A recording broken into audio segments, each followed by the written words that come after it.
Nah, saya hanya mau ngasih tugas 1 aja, masing-masing tugasnya perorangan.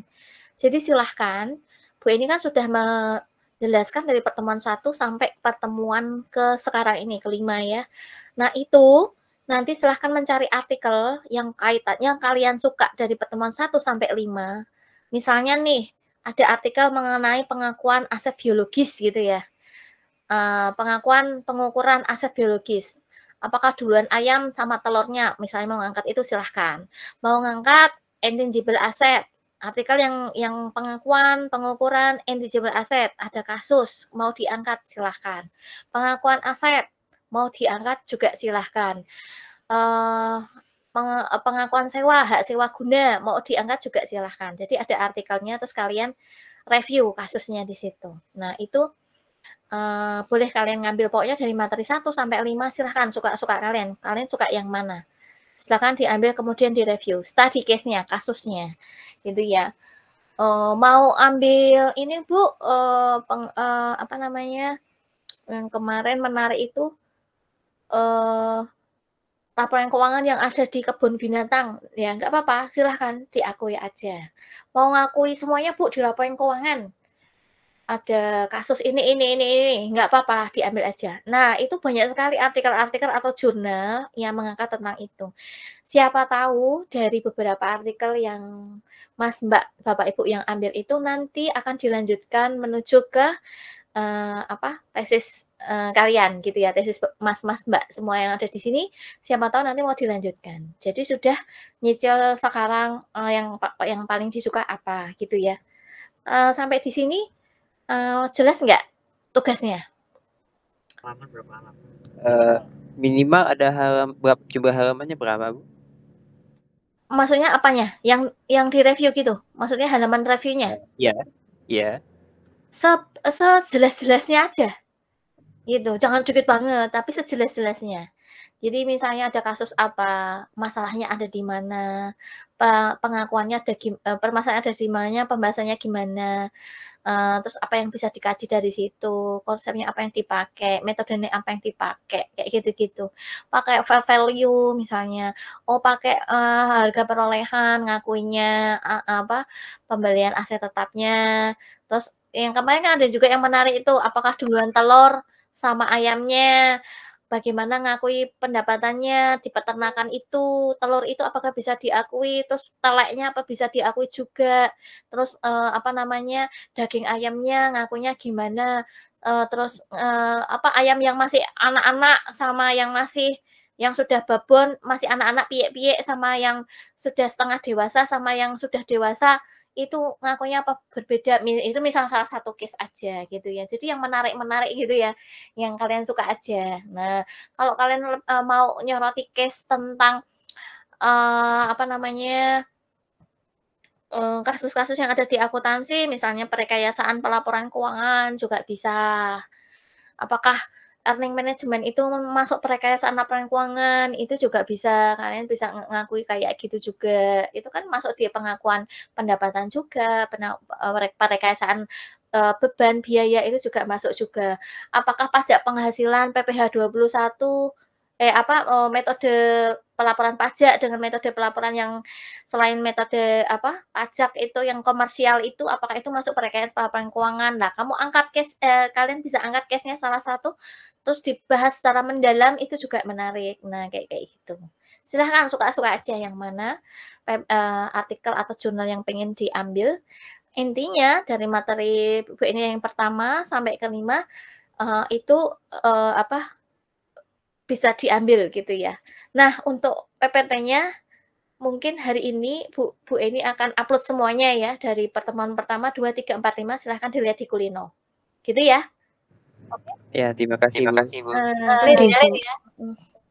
Ya, baik. Untuk hari ini, kita akan bahas mengenai pendapatan beban. Kayaknya udah biasa, tapi kita akan bahas secara lebih mendalam, ya. Pendapatan beban gimana? Kenapa ini kok Bu, kok bahasnya kok teori-teori iya, akuntansi itu kan yang dibahas laporan keuangan gitu ya. Tapi yang menarik itu adalah case-case yang ada di dalamnya. Ternyata kayak, penilaian fair value gitu ya, harga wajar itu kan ternyata apakah itu kan subjektivitas juga tinggi sekali kan. Subjektivitasnya itu appraisal-nya itu sangat tinggi sekali. Misalnya dulu waktu beli gedung 500 juta, sekarang gara-gara fair value itu sekarang harganya udah naik menjadi 800 juta. Lah ngakui 800 juta itu dasarnya dari mana? Harga pasar. Lah harga pasar itu yang mengakui siapa?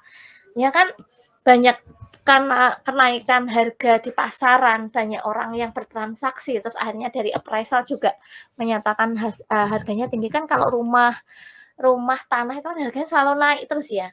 Kalau kita pakai harga perolehan nggak bisa, pasti pakainya fair value atau harga wajar.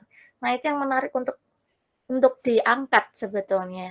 Nah kita sebagai akuntan harus bisa memberikan opini yang bagus atau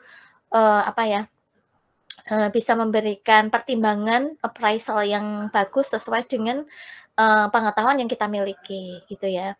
Oke, nah ini kaitannya sama pendapatan dan beban.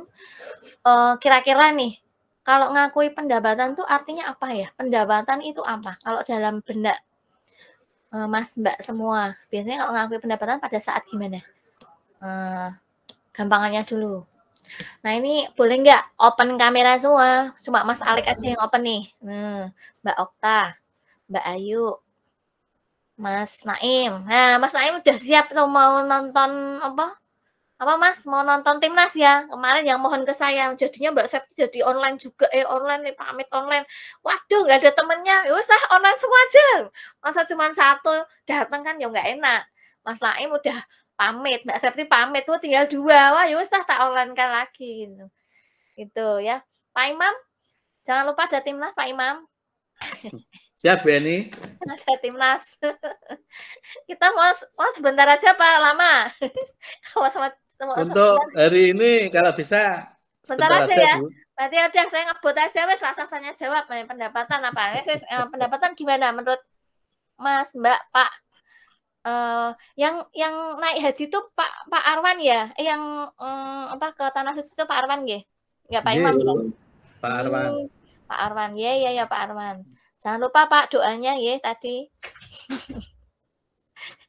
Ditagih terus, Bu. Kenapa? Iya, ditagih terus. Apa tadi Maksi ya? Akreditasinya bagus. Apa kok bagus? Baik sekali ya, Pak ya. Oke, Pak. Itu terus kedua nganu Pak, rektor kepala saya lancar ya toh, Pak. Keluar dengan lancar. Wes itu aja, Pak. 2 aja, Pak. Yang lainnya nanti Japri aja ya sama Pak Arwan ya. Gitu. Baik, karena permintaan kita harus cepat ya udah. Pendapatan beban menurut bapak-bapak, mas-mas, mbak-mbak, pendapatan sama beban tuh yang planted in your head, yang terpikir dalam pikiran itu nek pendapatan tuh ngakunya gimana, beban ngakunya gimana. Boleh, silahkan Mas.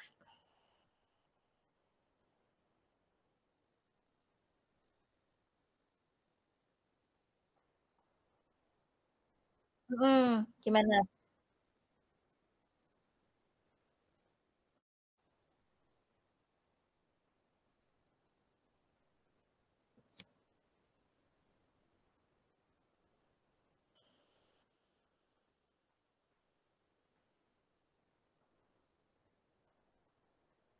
Mhm. Mhm. Mhm. Mhm.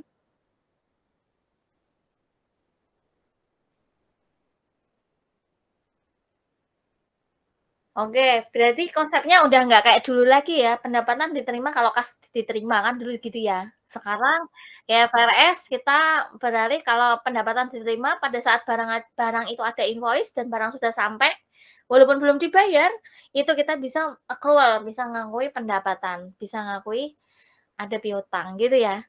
Oke, kalau beban gimana Mas Adam?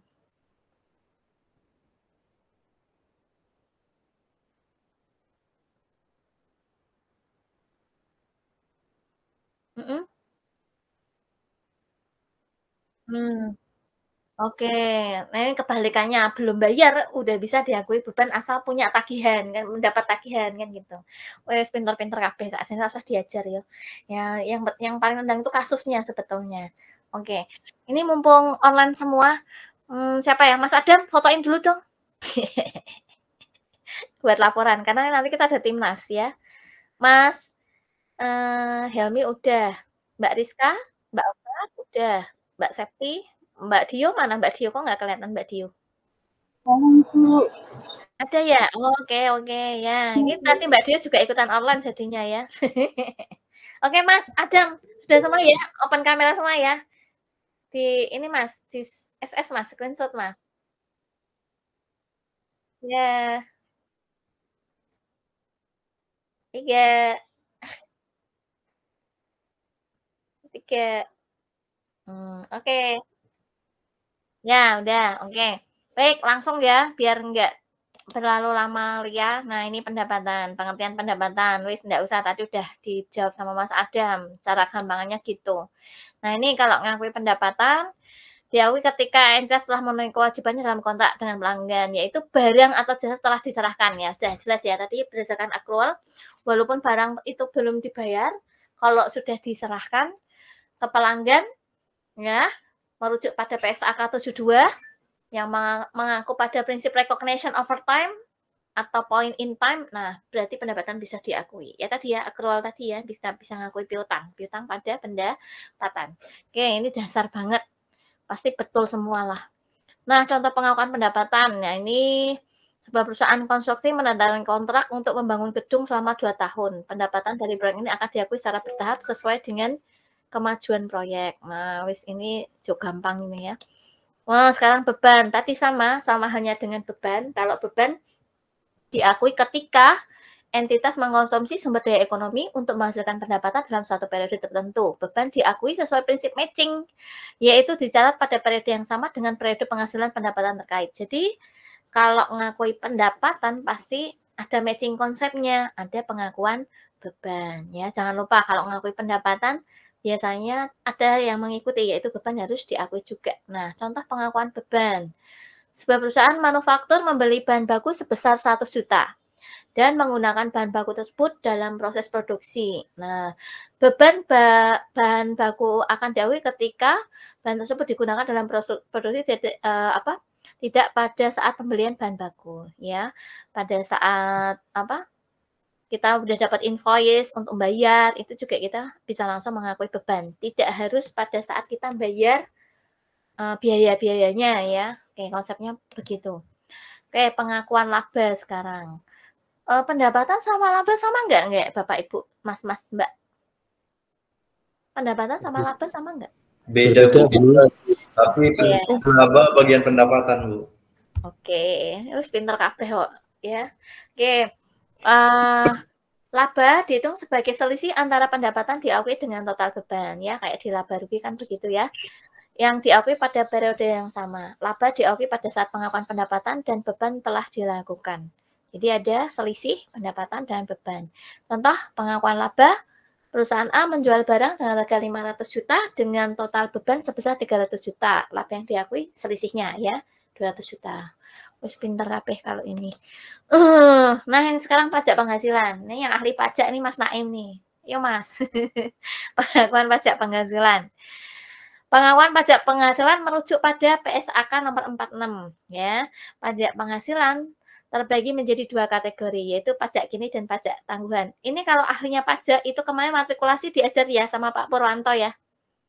Nah, itu dia dosen pajak itu ahlinya. Kalau tanya pajak secara detail, besok kalau ambil tesis mengenai pajak, itu nanti bisa di split off ke Pak Purwanto, karena dia dosen pajak ya. Kemarin waktu dimatrikulasi dapat ya materinya ya, 2 kali pertemuan. Nah, pajak penghasilan terbagi menjadi 2, kalau menurut PSAK nomor 46 ya, itu ada pajak kini dan pajak tangguhan. Nah, yang dimaksud pajak kini itu pajak yang harus dibayar berdasarkan laba kena pajak pada periode tersebut. Nah, kalau pajak pajak tangguhan adalah pajak yang berkaitan dengan perbedaan temporer antara laba akuntansi dan laba fiskal yang mengakibatkan pajak dibayar di masa depan. ya. Pajak yang berkaitan dengan perbedaan temporer antara laba akuntansi dan laba fiskal yang mengakibatkan pajak dibayar di masa depan. Kalau contoh dari pajak gini misalnya, jika perusahaan memiliki laba karena pajak sebesar 1 miliar dengan tarif 22%, pajak kini yang harus dibayar adalah 220 juta. Ya, kalau pajak tangguhan itu contohnya misalnya jika penyusutan akuntansi 100 juta, sedangkan penyusutan fiskal adalah 150 juta, maka ada perbedaan temporer sebesar 50 juta ya antara pajak penyusutan dengan pajak pajak penyusutan fiskal ya dengan perbedaan temporer tadi ya. Ada perbedaan temporer sebesar 50 juta akan mempengaruhi pajak tangguhan ya. Itu pajak tangguhan adalah pajak yang berkaitan dengan perbedaan temporer antara laba akuntansi dan laba fiskal yang mengakibatkan pajak dibayar di masa depan. Jika penyusutan akuntansi 100 juta sedangkan penyusutan fiskal. Jadi ini membandingkan antara penyusutan fiskal sama penyusutan akuntansi. Penyusutan akuntansi 100 juta, penyusutan fiskalnya 150 juta, ada selisih 50 juta, namanya perbedaan temporer ya yang akan mengenai pajak tangguhan. Oke, saya next aja. Nah, ini perubahan kebijakan akuntansi dan koreksi kesalahan. Nah, perubahan kebijakan akuntansi mengacu pada prinsip, metode, aturan yang digunakan perusahaan dalam menyusun laporan keuangan. Nah, perubahan kebijakan akuntansi biasanya terjadi karena standar akuntansi baru atau pilihan kebijakan yang lebih relevan dan andal. Nah, perubahan kebijakan akuntansi secara retrospektif itu diatur dalam PSAK nomor 25 ya. Artinya laporan keuangan tahun-tahun sebelumnya juga disesuaikan untuk mencerminkan perubahan tersebut. Contoh perubahan kebijakan. Perusahaan awalnya mengakui pendapatan berdasarkan kontrak selesai atau complete kontrak ya. Complete kontrak method. Tetapi kemudian mengubah kebijakan dengan mengakui pendapatan secara progresif berdasarkan persentase penyelesaian atau percentage of completion method. Nah, itu namanya ada perubahan kebijakan akuntansi. Nah, yang dimaksud koreksi kesalahan itu gimana gitu ya. Nah, kalau koreksi kesalahan itu kesalahan pengakuan pendapatan atau beban bisa terjadi karena salah penerapan kebijakan akuntansi, salah hitung, atau kesalahan pencatatan transaksi. Gitu ya. Nah, koreksi kesalahan diakui secara retrospektif dengan mengoreksi laporan keuangan periode-periode sebelumnya yang terdampak oleh kesalahan tersebut. Nah, contoh koreksi kesalahan ini ya. Perusahaan seharusnya mengakui beban amortisasi sebesar 50 juta per tahun. Ya. Tetapi keliru hanya mengakui 30 juta.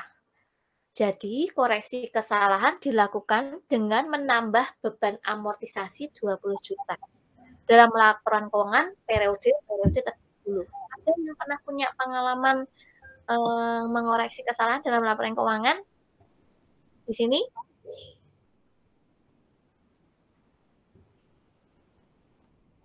Halo? Rinaldi mau ngomong? Nggak nonton bal-balan iki ketara ora fokus iki. Ada, Bu. Ya, masih nyimak, Bu. Oh iya, ya iki suarane bal-balan krungu nganu ki dhuwur iki. Ya, dikit-dikit, Bu. Oke, Bu Eni juga segera selesai aja lah jam 8. Gimana? Ada yang pernah ngoreksi kesalahan belum? Maksudnya ya, koreksi kesalahan tuh karena penyusutannya misalkan ada aset lupa dimasukkan atau pengakuan penyusutan yang secara pajak seharusnya tidak diakui penyusutan secara fiskal gitu ya pernah. Oke. Ada lagi yang pendapatan kaitannya sama pendapatan atau amortisasi tadi. Kalau yang Mas Naim itu penyusutan ya, koreksi penyusutan ya, beban amortisasi ya. Kalau koreksi kayak gitu di jurnal gimana Mas Naim? Nah itu jurnalnya yang belum tahu.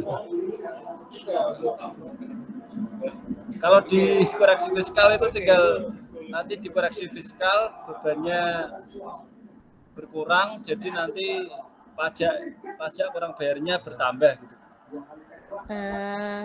Kalau yang penyusutannya gimana koreksinya? Biasanya itu ada. Kan kayak tadi kurang ya. Harusnya penyusutannya 50 juta per tahun. Ternyata ngakuinya cuma 30 juta. Nah, koreksi kesalahannya kan beban amortisasinya 20 juta kan kurang tuh. Nah, dikoreksinya gimana? Pernah nggak ngalami kayak gitu? Kalau itu belum ada.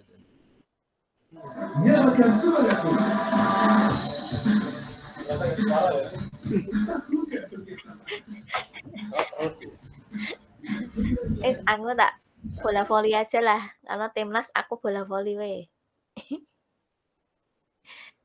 Oke, Mas Rinaldi, ayo, iki yo ngono iki nonton timnas nih ketara. Mas Alik pernah Mas di perusahaannya Mas Alik koreksi kesalahan? Belum pernah sih, Bu. Belum pernah. Oke, Mas Rinaldi coba, Mas, pernah nggak ngoreksi kesalahan di perusahaan? Pernah, Bu. Mengenai apa? Kok di off cam kenapa? Nonton timnas apa?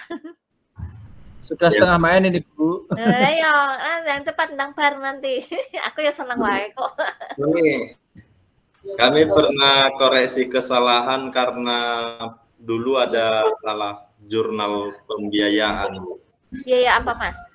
Jadi kami ada kontrak, Bu. Kontraknya itu pas akhir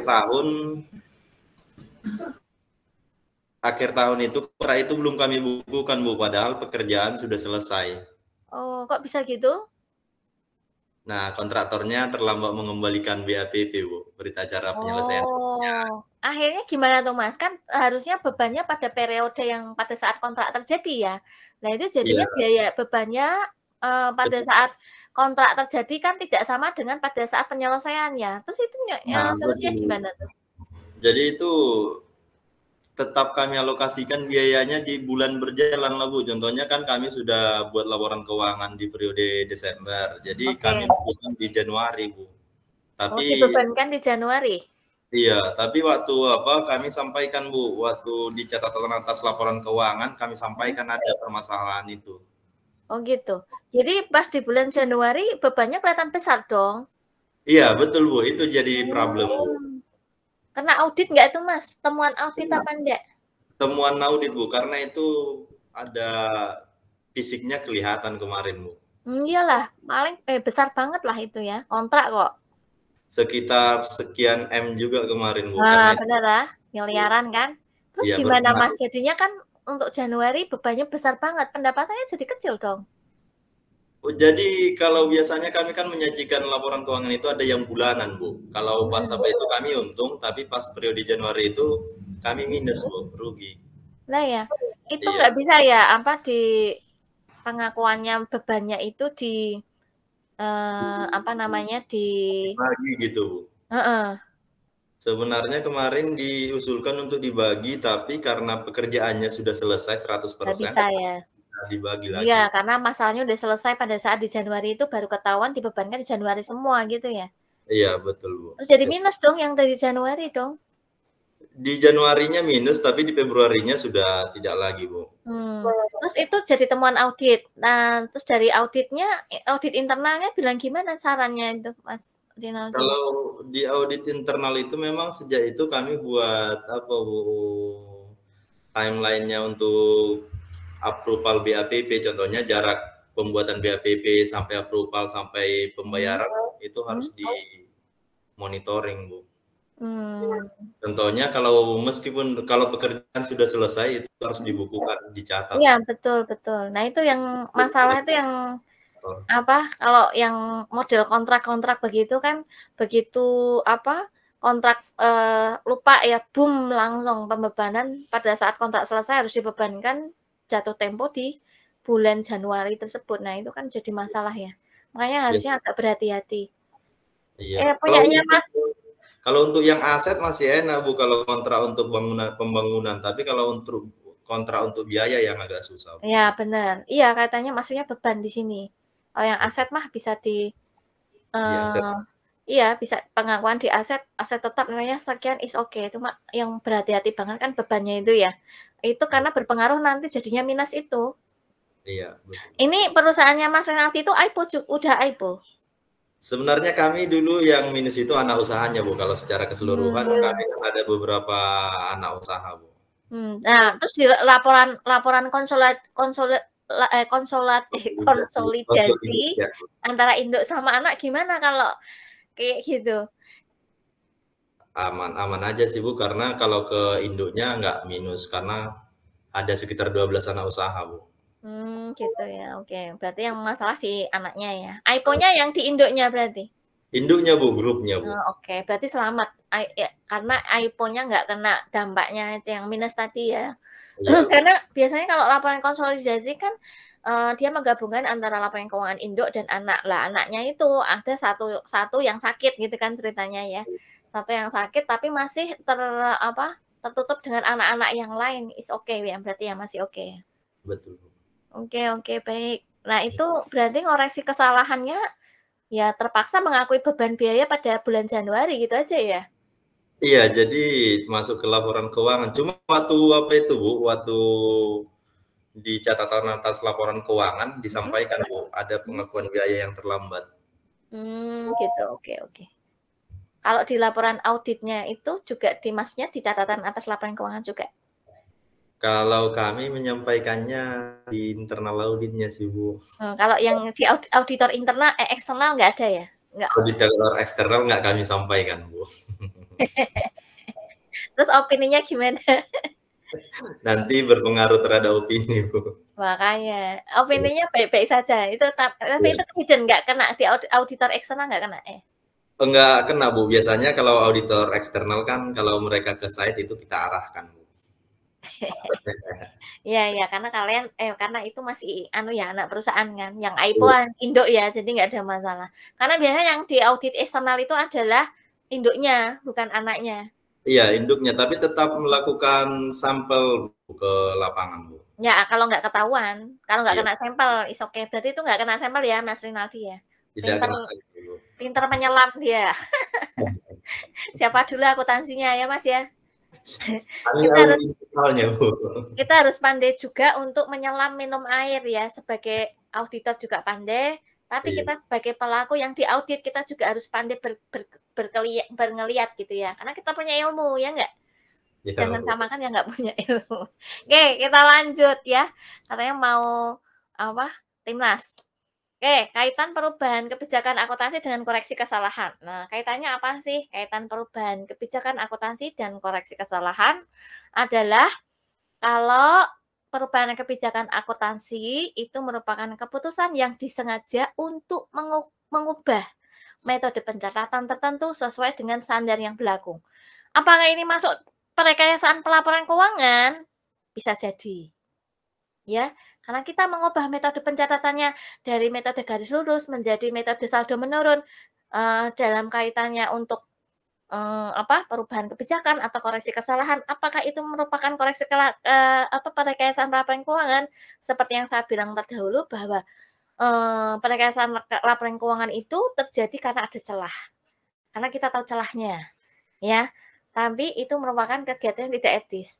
Walaupun tidak etis, tapi itu dilegalkan sama prinsip akuntansi berterima umum dan prinsip akuntansi berlaku di Indonesia. Karena ada celah, peraturannya belum saklek, belum ada, misalnya begitu.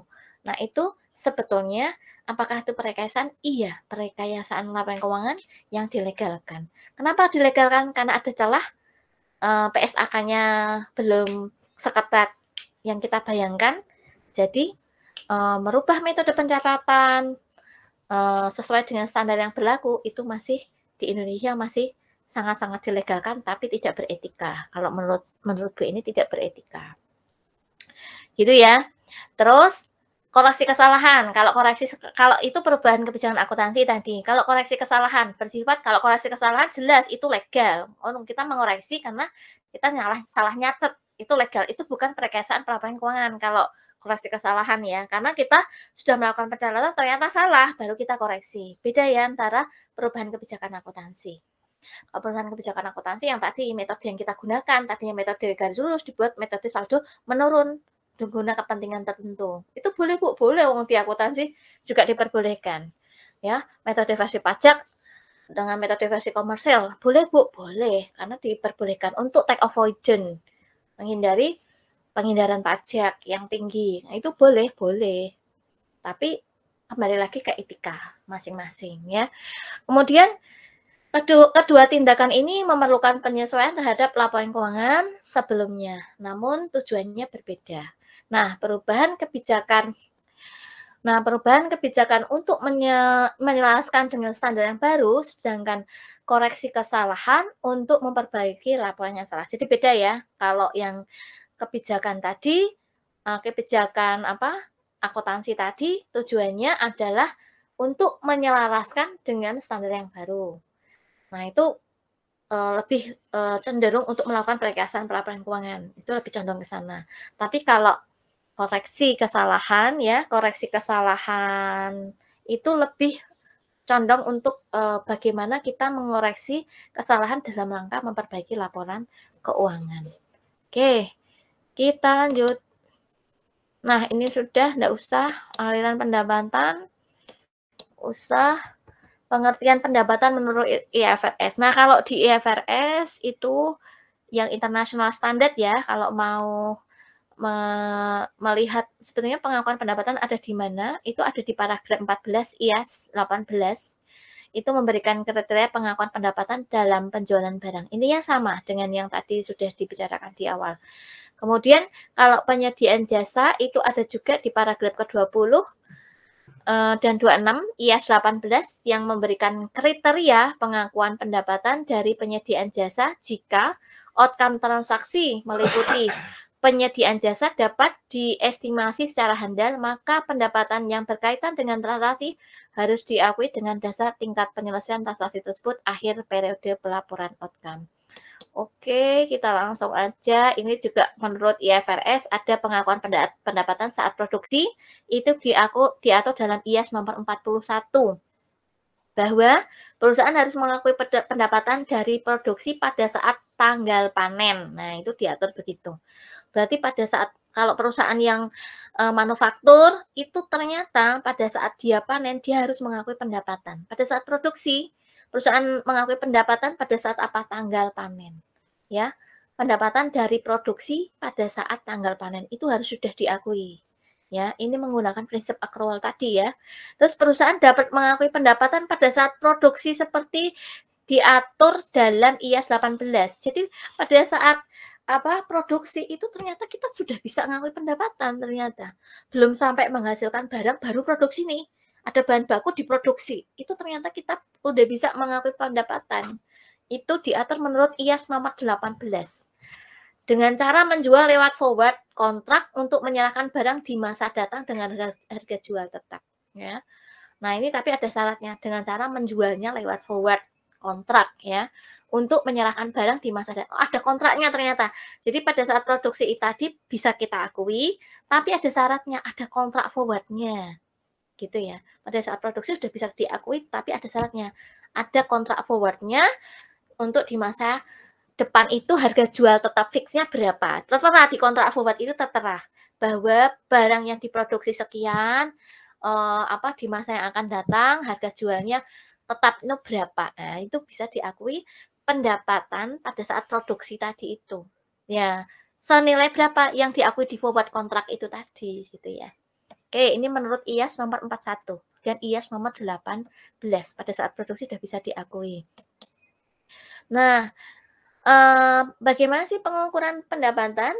Pendapatan diukur dalam satuan nilai tukar produk atau jasa dalam suatu transaksi yang bebas, arm's length transaction. Nilai tukar tersebut menunjukkan equivalent cash atau nilai diskonto tunai dari uang yang diterima atau akan diterima dari transaksi penjualan. Oke, kalau ini oke lah ya. Ini ada contoh misalnya penjualan cash sebesar 100.000 akan menghasilkan pendapatan 100.000. Akan tetapi untuk penjualan yang pembayarannya dilakukan pada periode berikutnya mungkin akan menghasilkan pendapatan yang kurang dari 100.000. Hal ini dapat terjadi karena kemungkinan adanya potongan yang diberikan atas penjualan tersebut, ada diskon. atau potongan ya. Apabila periode pengumpulan kas relatif pendek, maka potongan tersebut dapat diurutkan. Oke, ini nggak ada masalah. Oke, nggak ada masalah. Pembentukan pendapatan. Oke, kita skip aja atau earning proses ya. Ada dua konsep. Earning proses cenderung berkaitan dengan pendapatan terbentuk. Oke, kita next aja. Nah, ini adalah pembentukan pendapatan. Ada pendapatan biaya awal produksi, produk selesai ngakunya gimana, pada saat penjualannya gimana, pada saat pengumpulan kas gimana, gitu ya. Nah, ini ada timelines-nya. Kemudian bagaimana merealisasi pendapatan, ini juga oke lah ya, tadi udah dibahas juga. Oke. Nggak usah lah ya ini. 3 kriteria pendapatan, keterbukaan nilai aktiva, terjadinya transaksi, proses pendapatan telah selesai. Udah, ini tadi juga udah dibahas di awal. Saya tanya jawab tadi ya. Intinya, oke. Saat pengakuan pendapatan, pendapatan dapat diakui selama kegiatan produksi. Tadi udah. Pendapatan dapat diakui pada saat selesainya produksi.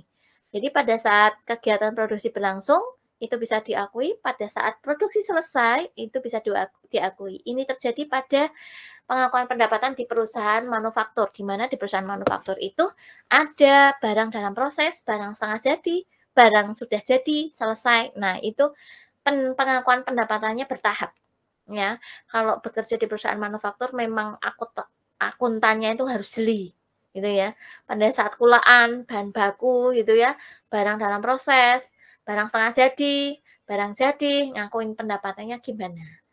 Ternyata pada saat barang setengah jadi sudah ada order gitu, bisa diakui pendapatan apa tidak gitu kan. Pada saat barang sudah jadi, nah itu memang itu sudah biasa normal. Tapi kalau pada saat bahan baku itu bisa diakui pendapatan enggak lah, tadi dikatakan pada saat produksi sudah bisa. Pada saat kegiatan produksi diakui pendapatan, penetapan harga perusahaan berdasarkan kontrak. Nah, tadi kan Bu ini bilang ada kontrak. Syaratnya pada saat produksi kenapa kita bisa ngakui pendapatan? Karena harus ada kontrak atau syarat bisnis umum. Adanya harga pasar berbagi tingkat produksi. Ya, jadi penentuan kontraknya itu ada berdasarkan harga pasarnya berapa. Gitu ya. Misalnya pada saat produksi kelapa sawit. Nah, kelapa sawit pada saat diproduksi itu bahan bakunya harga pasarnya berapa? Dinilai berapa pada kontraknya. Nah, itu yang diakui sebagai pendapatan. Nah, yang kedua ini pendapatan dapat diakui pada saat selesainya produksi. Nah, ini kalau selesai produksi adanya harga jual yang dapat ditentukan. Karena udah selesai produksi tentunya sudah menjadi barang, produk ya. Kita jualnya gampang. Jadi nilainya sebesar berapa? Ya harga jualnya berapa? Harga pasar yang stabilnya berapa? Gitu ya. Jadi kalau yang barang jadi gampang jualnya, tapi yang perlu diperhatikan adalah tadi yang kalau masih produksi, kok bisa sih bisa diakui ya karena ada kontrak itu tadi sesuai dengan harga pasarnya berapa. Gitu ya. Oke. Kemudian pengakuan pendapatan pada saat penjualan. Nah, ini udah biasa kalau yang ini. Harga ditentukan untuk produk metode wajar. Untuk estimasi jumlah yang dapat ditagih, estimasi semua beban yang berhubungan dengan bahan. Nah, kalau pada saat penjualan sudah wajar ya. Pengakuan pendapatan pada saat kas diterima ini juga wajar. Pada saat kas diterima tentunya kita ngakui pendapatan. Oke. Saya lanjut masalah lain. Masalah yang lain yang sering muncul itu adalah dalam pengakuan pendapatan pada saat penjualan ada biaya yang timbul setelah penjualan. Apa namanya? After sale cost. Pada saat penjualan kita ada biaya lain dan penjualan barang yang pembelinya memiliki hak untuk mengembalikan barang. Nah, pada saat kita jual barang itu tidak selesai masalahnya. Kadang ada yang return gitu ya, karena barangnya tidak bagus gitu-gitu. Nah, itu gimana kalau kayak gitu? Nah, itu jadinya masalah after sale cost ya. Masalah setelah penjualan menimbulkan biaya return, barang cacat, tidak cocok gitu ya. Gitu. Nah, ini ngakui pendapatannya apakah terpengaruh? Nah, kalau kayak gini gimana? Kita sudah terlanjur ngakui pendapatan, ternyata setelah dijual, kita udah ngakui nih, barang udah terjual, kita sudah ngakui pendapatan. Ternyata ada, apa tadi? Biaya tambahan, yaitu apa? Biaya return, atau pengembalian barang yang rusak. Setelah dicoba tidak cocok, di return gitu ya. Ternyata menimbulkan kos baru. Nah, ini apakah mengakui pendapatan yang tadi sudah kita akui, kita request kembali, ataukah kita yang ada biaya after sell cost tadi, biaya setelah penjualan itu tadi, kita akui sebagai murni biaya atau gimana? Coba saya mau tanya, pernah ada kejadian kayak gitu nggak? Kita udah jual barang nih, kita udah ngakui pendapatan. Tapi ternyata ada biaya yang timbul, barangnya cacat, return lah mereka gitu. Nah, apakah biaya yang muncul itu akan memengaruhi pendapatan yang sudah kita akui tadi, atau tetap dibebankan biaya barang cacat aja, return gitu. Biasanya gimana? Ada yang pernah mengalami kayak gini nggak? Mas Adam, ayo Mas Adam ini nonton bola gitu. Ora krungu kalau orang enggak nonton bola, piye Mas Adam? Katanya mau berangkat Mas, besok pertemuan ke-6 loh. Katanya mau berangkat, ketemu Mbak Dio, Mbak Septi, sama Mas Naim.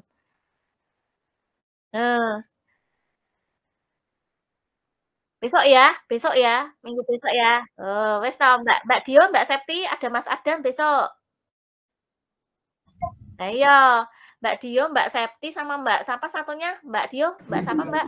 Nadia, Bu. Oh, Mbak Nadia. Oh, Mas Naim, wes besok ya, ketemu ya. Nanti kita makan sate pinggir jalan. Gitu, oke. Ya, gimana ada yang kalau nggak ada aku lanjut aja. Soalnya pada langsung timnas ya.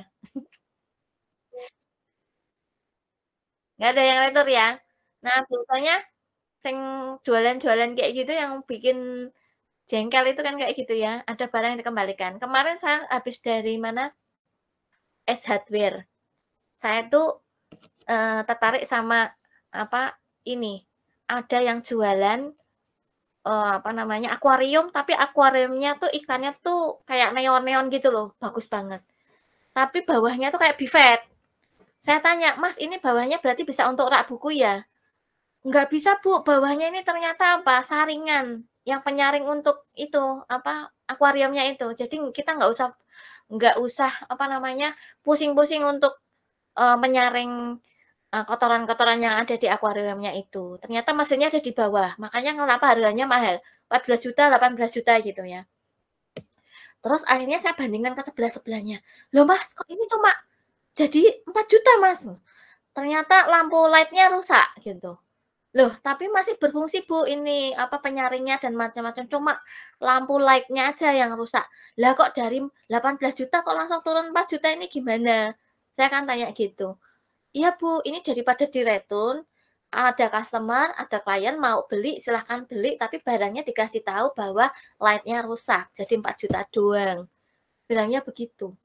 Nah, ini kalau kita melihat pendapatan yang tadinya 18 juta, gara-gara ada barang cacat return kayak gitu ya, itu jadi cuma 4 juta. Lah, kerugiannya itu apakah perlu dikoreksi menurut Mas-mas atau mbak-mbak semua yang ada di sini? Kata Masnya saya tanya, itu mending Bu, dijual murah daripada tidak laku sama sekali. Nah, itu kalau barang tidak bisa dijual kayak gitu, dia bilang lebih rugi lagi. Nah, makanya dia jual dengan harga bandrol harga tuh 4 juta aja gitu. Nah, di retun. Jadi itu tadinya udah pernah dibeli sama orang, harganya 18 juta, light-nya, lampunya mati, lampu yang bikin bagus itu ya, itu mati. Akhirnya diretun, dikembalikan. Nah, kalau melihat seperti itu, masuk ke kerugian, apa koreksi biaya, atau gimana biasanya? Kalau kalian sebagai akuntan. Jadi beban penjualan, Bu. Beban penjualan di apa? Beban apa? Beban sesudah penjualan.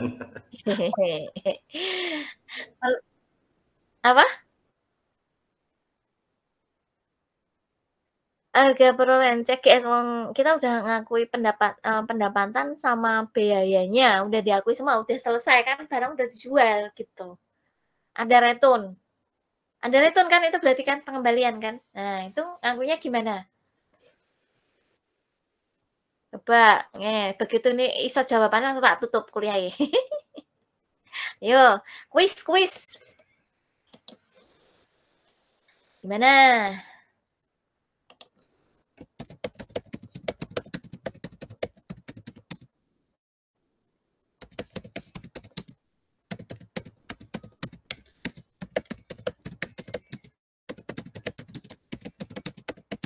Gimana? Ada yang mau berpendapat? Katanya Mas Renaldi tadi diakui sebagai beban ya. Kalau Mas Adam tadi CGS-nya, ya Mas Adam. Oke, ada pendapat lain nggak yang beda? Begitu pengenal langsung tak tutup. Begitu benar langsung tak tutup kuliahnya. Beban retur penjualan, Bu. Mbak Okta, retur penjualan. Oke. Oh ya, ada apa retur penjualan ya? Iya, beban retur penjualan. Beban retur. Mbak Okta kerja di mana toh? Di klinik, Bu. Mbak Okta ini ahli akuntan di perusahaan manufaktur. Bukan jasa, Bu, saya. Iya, beban retur penjualan. Gimana yang lain? Kok suara saya bergema ya? Halo? Oke. Gimana yang lain? Tadi Mbak Okta beban retun penjualan. Nah, yang lain gimana? Ada pendapat yang lain nggak?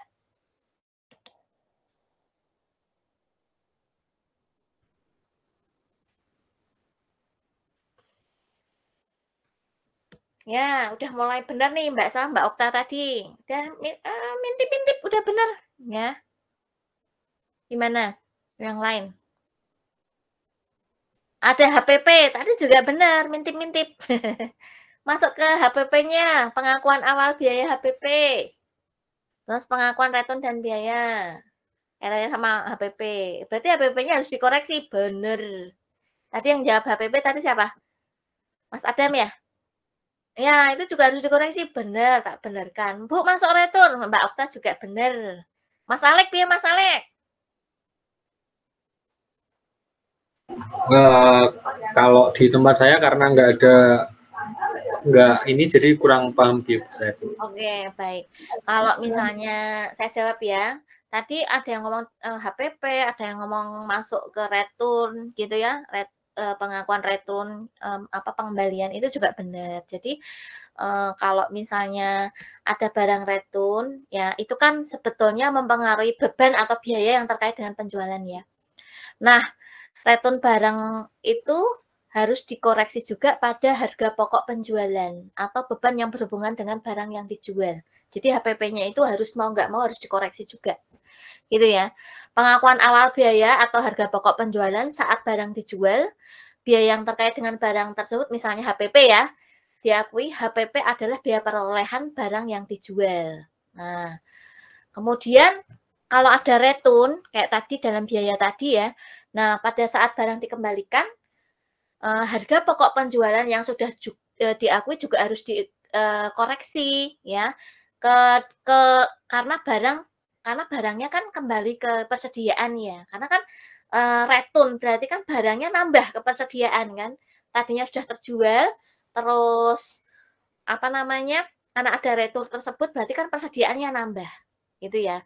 Misalnya pelanggan mengembalikan barang senilai 10 juta. HPP-nya tadinya kan 6 juta gitu ya. HPP dari barang tersebut 6 juta. Maka HPP sebelumnya yang diakui 60 juta akan dikurangi 6 juta menjadi 54 juta. Jadi HPP-nya juga harus harus diakui, dikoreksi maksudnya ya. Dengan pengembalian barang yang tadi diakui sebesar pengembalian barang yang dikembalikan tadi. Dikoreksi, maksudnya dikoreksinya itu misalnya nanti ya pelanggan itu mengembalikan barang senilai 10 juta. Nah, HPP-nya adalah 6 juta. HPP barang itu tuh 6 juta. Maka HPP yang sebelumnya diakui sebesar 60 juta akan dikurangi 6 juta. Jadi yang dikurangi itu yang dikembalikan tadi itu ya. Jadi dikoreksi menjadi 54 juta HPP-nya. Karena ada return 6 juta tadi gitu loh. Nah, jadi di sini ada persediaan nambah juga, itu juga harus harus diakui juga, harus dikoreksi juga karena persediaannya bertambah gitu ya. Terus apalagi? Nah, biasanya jurnalnya tuh kas atau piutang usaha misalnya 1 juta. Waktu itu jual ya misalnya ya. Menjual secara kredit atau menjual secara cash misalnya berarti kan jurnalnya kas pada piutang misalnya 1 juta. Kas atau piutang pada pendapatan gitu ya. Kalau kas berarti cash, kalau piutang berarti kredit gitu ya. Ada penjualan barang, berarti kas atau piutang usaha 1 juta pada pendapatan 1 juta. Nah, debitnya pada saat ada koreksi itu misalnya harga pokok penjualan terhadap persediaan. Karena tadi kalau ada return, pengembalian, maka ini penjualan awalnya ini ya, zonanya begitu dulu. Kalau penjualan awal kan biasanya kas atau piutang usaha, misalnya nih harganya kan 1 juta. Kas atau piutang pada pendapatan seharga 1 juta. Kemudian jurnal satunya lagi HPP pada persediaan sebesar 60 juta. Nah, pada saat barang dikembalikan atau retur tadi ya yang seperti contoh tadi, barang yang dikembalikan adalah 10 juta, makanya jurnalnya adalah dibalik penjualan atau penjualan pada pendapatan pada kas atau piutang sebesar 10 juta. Yang jurnal pertama tadi tinggal dibalik. Selisihnya 10 juta tadi. Kemudian jurnal awalnya tadi kan HPP pada persediaan. Karena di sini ada pengembalian persediaan 6 juta, makanya jurnalnya koreksinya pada saat return itu persediaan pada HPP sebesar 6 juta. Gitu ya. Jadi yang harus dikoreksi adalah penjualannya juga dikoreksi ya. Kemudian HPP-nya juga harus dikoreksi, persediaannya nambah. Itu ya, poin-poin itu yang harus diperhatikan. Oke, paham ya sampai di sini ya? Atau mumet, tambah bingung? Boleh? Jadi wajahnya gak ono. Wajahnya gak ono.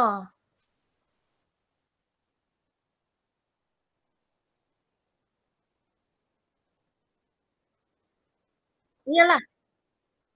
Iyalah, hak kita untuk mengakui, karena itu ada koreksi pendapatan kita nggak jadi sekian bulatnya, harusnya 60 juta, pendapatan kita 60 juta, karena ada return, jadi rugi 6 juta kan. Nah, itu harus dikoreksi. Terus adanya return tadi, otomatis persediaan kita yang tadinya sudah terjual, keluar, ternyata balik lagi 6 juta tadi, seharga 6 juta lagi. Jadi persediaannya juga harus dikoreksi. Harga pokok penjualnya juga harus dikoreksi. Kan itu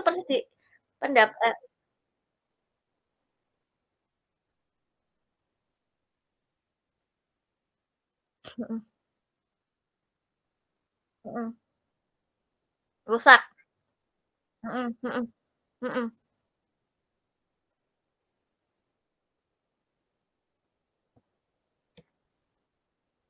Iya, iya, iya, kita nilai kira-kira nih dengan kerusakan sekian itu rugi berapa sih kita? Persediaannya tuh kurangi berapa? HPP-nya tuh jadi berkurang berapa gitu loh. Iya. Iya, harus dinilai. Kalau enggak nanti enggak ada koreksi itu ya. Mosok antara kita itu di gudang ada itu ada pengembalian itu, masa kita tutup mata gitu. Atau masa kita ada misalnya barangnya cuma kecil-kecil nggak kelihatan, tapi kalau misalnya barangnya mesin besar gitu ya, dikembalikan, kulkas kembalikan, terus tadi akuarium dikembalikan, kelihatan nyolok mata banget, mesin gede dikembalikan gitu kan, kelihatan. Nah, itu harus kita akui. Nah, terus pada saat itu laku dijual murah lagi, kan kita jual lagi nih, murah. Tadi kan Mbak ini bilang, "Oh, akuariumnya akhirnya sudah kembali." Terus dijual lagi, laku 4 juta. Berarti apa? Koreksi lagi. Kita dapat pendapatan lagi setelah tadi koreksi. HPP-nya dikoreksi, persediaannya dikoreksi gitu kan. Nah, ternyata laku lagi 4 juta, ya kita koreksi lagi gitu loh. Ya tetap barang yang kelihatan di depan mata dibalik ke persediaannya kan juga nambah gitu loh. Gitu ya, Mas Adam ya. Oke, baik. Karena kita sesuai janji Bu Eni tadi, kita awal aja 8.30 kita sudah oke ya. Kita sudah selesaikan aja. Kita sudahin aja. Saya menghormati yang suka timnas. Jangan lupa nanti tugasnya saya tulis di WhatsApp grup sama Kulino juga, nanti semua materi juga saya upload gitu ya. Nggak usah takut, kok kemarin ketinggalan bisa belajar lagi di Kulino. Nanti kalau mau tanya-tanya sama Bu Eni lagi, ada yang masih ngerinjel gitu, Bu ini dulu nggak mudeng kayak apa, boleh ditanyakan ke Bu Eni lagi gitu ya. Baik, Mas, Mbak, Bapak, Ibu, pelajaran untuk hari ini saya cukupkan sekian. Mohon maaf atas kalau ada kesalahan dalam saya mengajar.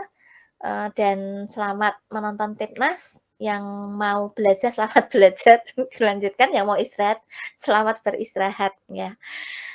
Pak Arwan jangan lupa doanya ya Pak Arwan. Insya Allah Bu. Ya oke. Pak Imam salam dari sini juga menyimak ya Pak. Jangan lupa udah mau UTS loh Pak, belajar Pak. Jangan ngurusin perusahaan terus. Belajar loh Pak. Ya, Beni. Ya baik. Kuliah saya sekian. Wassalamualaikum warahmatullahi wabarakatuh. Waalaikumsalam warahmatullahi wabarakatuh.